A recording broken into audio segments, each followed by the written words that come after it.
I think all of would say it was a horrifying experience that we had this time in Delhi.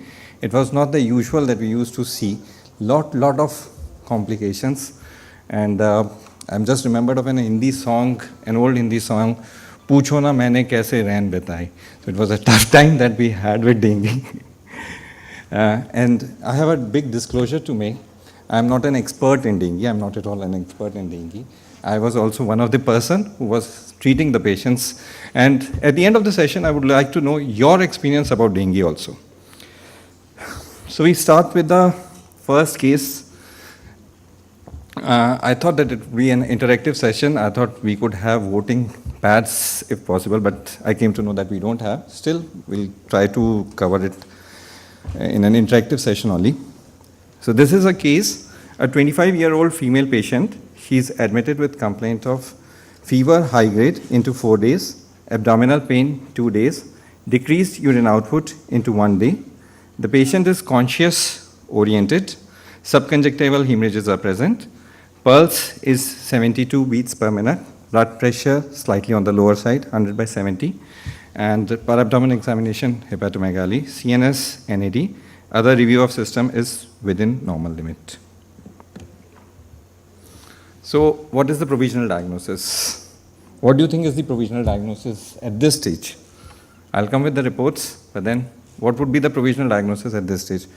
Could it be malaria? Could it be enteric? Could it be dengue, viral hepatitis, or septic shock? Dengue? Malaria, okay. Anyone for enteric? All, okay. That was a very clever and a very politically correct answer. Okay, now we come to the investigations part. Hemoglobin 8.8, PCV 26.8. These are all in the standard units. TLC 7,800.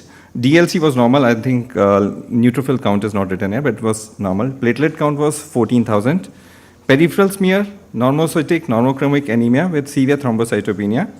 Blood urea 191, serum creat 8.73, uric acid 7.35, serum bil 13.5, out of which 9 is direct and 4.5 is indirect. SGOT is 223, SGPT is 177, urine proteins 30 mg%, no RBCs, ultrasound abdomen, hepatomegaly, Coombs test is negative.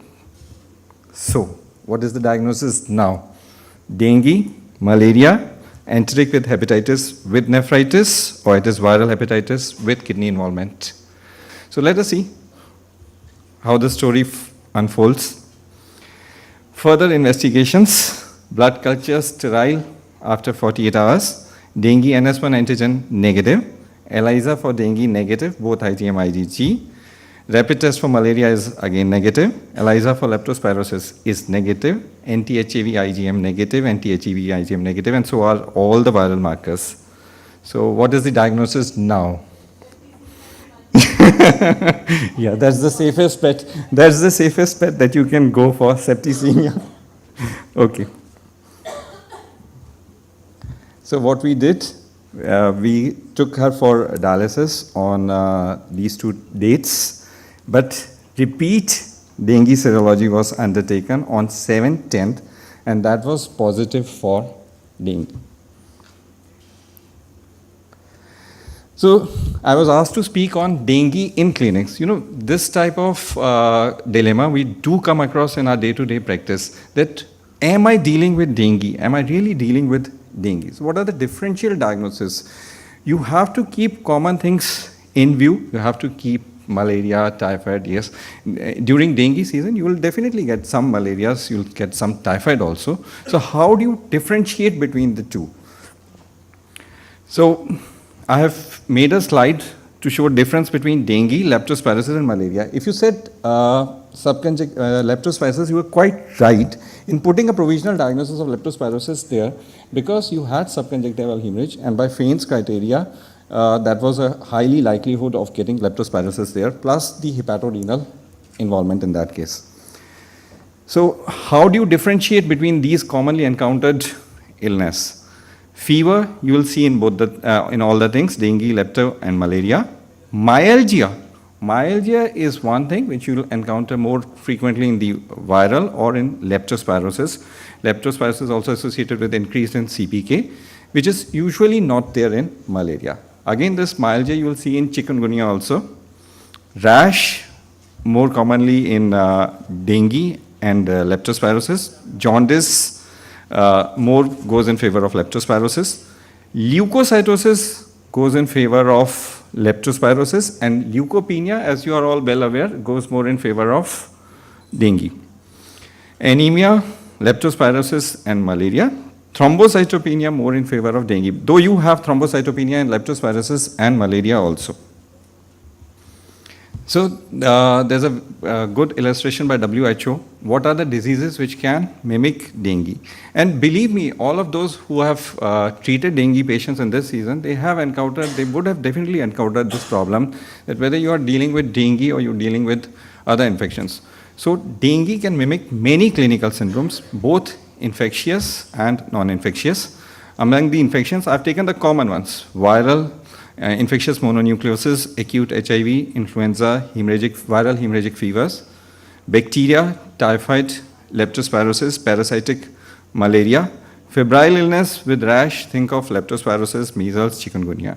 Again, you can have acute abdomen, appendicitis, cholecystitis. So these are all real things, real facts that we faced this time. I had a female patient, 50-year-old. She came to my clinic. She had history of pain, abdomen, and fever. So the casualty in charge, he prescribed her, he asked for some investigations. NS1 antigen was on the top of his mind, and CBC, and let her go, gave her paracetamol. She came back to me. When I saw her, she had abdominal tenderness, and guarding was also there. And you know what that turned out to be? Dr. Prakash knows there. It turned out to be appendicitis with burst.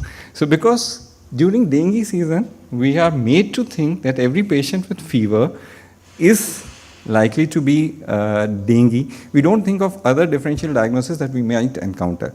Just remember to differentiate between acute abdomen. Keep one thing in mind, that you will have pain abdomen preceding the fever part. You'll have first patient presenting with pain abdomen, and then the fever might be there. And you will have guarding and tenderness with acute abdomen. You don't have guarding with the dengue fever. Respiratory distress, ARDA, diabetic ketoacidosis, malignancies, acute leukemia. Not this time, but last time we had a patient who came from DDU government hospital. And then they had, he said he was only worried about thrombocytopenia, and that turned out to be acute leukemia. So these are something very common. Then about the autoimmune SLE vasculitis. Here I would like to again discuss about a case. This was a female patient. She happened to be sister of one of our hospital employee. So she came to us for thrombocytopenia. And the only complaint she had epistaxis. So she went to ENT surgeon. ENT surgeon said, no, I can't find any local cause for epistaxis. Then they said, okay, show to physician. So the physician over there saw the patient, probably she was having hypertension, detected to be having BP of around 160 by 100, and he prescribed her some tests. CBC, complete blood count, was the first test. And in complete blood count, that turned out to be thrombocytopenia. She had a platelet count of around, I think, 15 to 20,000, plus epistaxis, nothing else.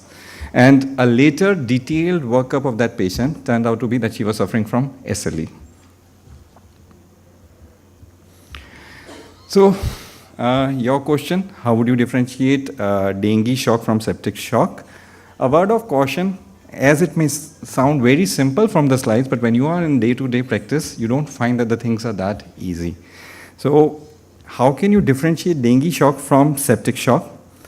In dengue shock, temperature, it occurs after, the shock occurs after defervescence. I'll just show you the slides that what is the phase during which you expect shock to occur.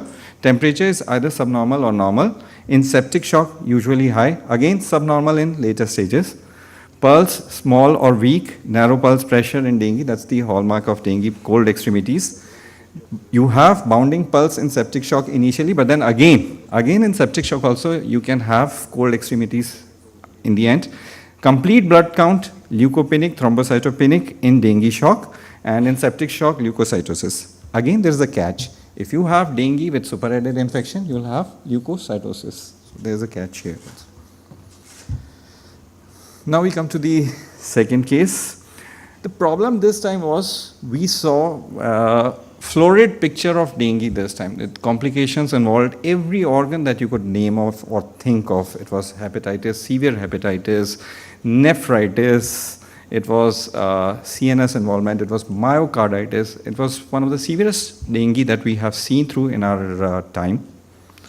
So we now come to the second case. This is a 57-year-old male patient admitted on 23rd August with complaints of fever into 2 days, abnormal behavior and altered sensorium half hour prior to admission. There was no history of cough, vomiting, burning micturition, no history of yellow discoloration of urine, no history of bleeding thysis. The patient developed one episode of GTCS in casualty. He was dyalintonized and shifted to ICU after undertaking NCCT HET. His vitals were pulse 98 per minute, BP 150 by 90. CNS, patient was conscious, drowsy, moving all 4 limbs. Neck rigidity was absent. Lab investigations, hemoglobin 12.6, TLC 10,200, neutrophil 70%, lymphocyte 26, eosinophil 2% and monocyte 2%, platelet count 1.59, serum bilirubin 0.4, SGOT 43, SGPT 73, blood urea 29.47 and serum creat 1.126, urine proteins 100 milligram percent, RBC nil, sodium 121, potassium 3.26 and calcium 8. Then we went for further investigations. Diagnosis at this stage is it A, probable dengue, B, dengue without warning signs, C, dengue with warning signs, or D, severe dengue? So what is the diagnosis at this stage? How would you label this patient as and try it? How would you say? Would you say it's dengue? Dengue, I think we all agree it's dengue, but is it without warning signs? Is it with warning signs? Or is it a severe dengue? You won't like to label it as a, won't you? Okay, we come back to this question. You will say it with warning signs, okay? Okay.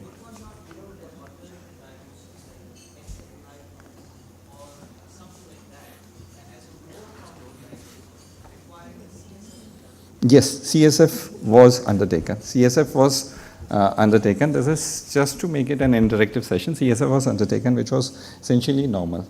Yeah, but encephalitis, you don't find anything in the MRI. So this probable cause of seizure was hyponatremia due to the fever that patient had. If you had encephalitis, you would have something on the MRI. Okay, next question is... Dr. Sunil, can we try to get it down another 5-10 minutes time because we have quite late by schedule? Okay, sorry. So the patient is in which phase of dengue fever now? Is it a febrile phase? Is it a critical phase? Or is it a recovery phase? Okay, before I move on, as per the WHO guideline, the patient is having severe dengue because he has organ complication, the CNS involvement. So as per the WHO criteria, it's a severe dengue. And the patient is in which clinical phase of dengue fever? There should be a febrile phase because he was still having fever. Which is true regarding 4 species of dengue. People can have dengue up to 4 times in lifetime. The vaccine needs to be effective against 1 dengue virus type. A person infected with DNV1 type develops lifelong immunity to DNV type 2. Only persons infected with DNV2 are at risk for developing severe dengue. The first one, people can have dengue up to 4 times. The immunity that you get from dengue is only for the subspecies. It is not for the 4 species. Okay, we'll skip that. So now coming to the classification of the dengue, this slide I think most of you are well aware of that you have warning signs. You have dengue without warning signs, you have dengue with warning signs, and then you have severe dengue.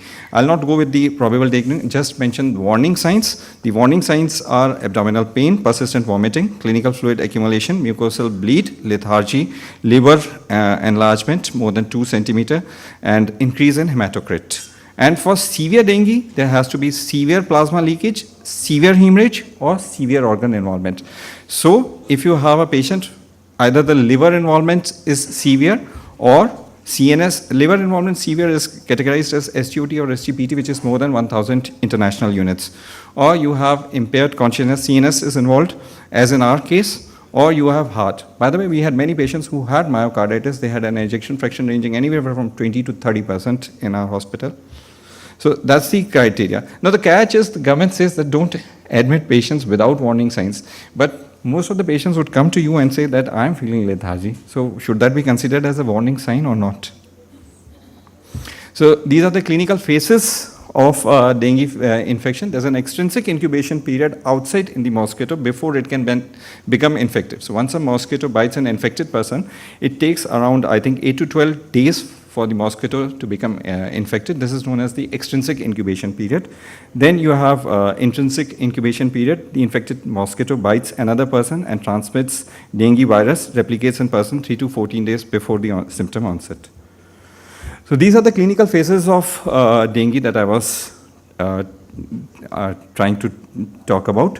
You have incubation period, then you have the febrile phase, you have the critical phase, and then you have the recovery phase. So basically 3 phases: febrile phase, critical phase, and recovery phase. So what do you see in the febrile phase? The clinical manifestations in febrile phase are, the patient might have headache, arthralgia, rash, hemorrhagic manifestations. Investigations: leukopenia, mild to moderate thrombocytopenia, SGOT, SGPT. Complications, now you have hyponatremia, seizures, encephalitis, meningitis. This is usually seen in the febrile phase. But one thing very good about the febrile phase is that patient is very much worried about the febrile phase, but then it usually passes out without any problem, most of the times. But as in our patient, you can have CNS complication at that time, hyponatremia leading to seizure. Then you have the second phase, which is the most important phase. This is known as the critical phase. This phase lasts for about 1 to 2 days. Because you need to understand all these things, because patient would again and again ask, कितने दिन में मैं ठीक होऊंगा, कब ठीक होऊंगा? Patient would always ask you, कि डॉक्टर साहब कितना टाइम लगेगा? So you need to know in which phase you are seeing that patient. So critical phase signs, there are signs of fluid accumulation. Then you have gastrointestinal signs, vomiting, pain, hepatomegaly, mucosal bleed. Investigations, there's a rapid decline in thrombocytopenia, increase in hematocrit and leukopenia. And complications, shock and severe hemorrhages. So this is the most important phase that you have to take care. This is a phase where you need to give fluids, guarded fluid therapy. This is the stage where you have to be very vigilant about the complications. So once that stage is over, is your patient safe? No, he or she is yet not safe. You have recovery phase. And what are the manifestations of the recovery phase? This phase would last about 3 to 5 days, and it is associated with pruritic rash, severe fatigue. Investigation, hematocrit would stabilize or come slightly lower. Platelet increases following WBC recovery. So there's first recovery in the WBC. First, the leukopenia part would recover, and then the thrombocytopenia part. But what are the complications? You have acute pulmonary edema, refractory shock, and hospital-acquired infections at this stage.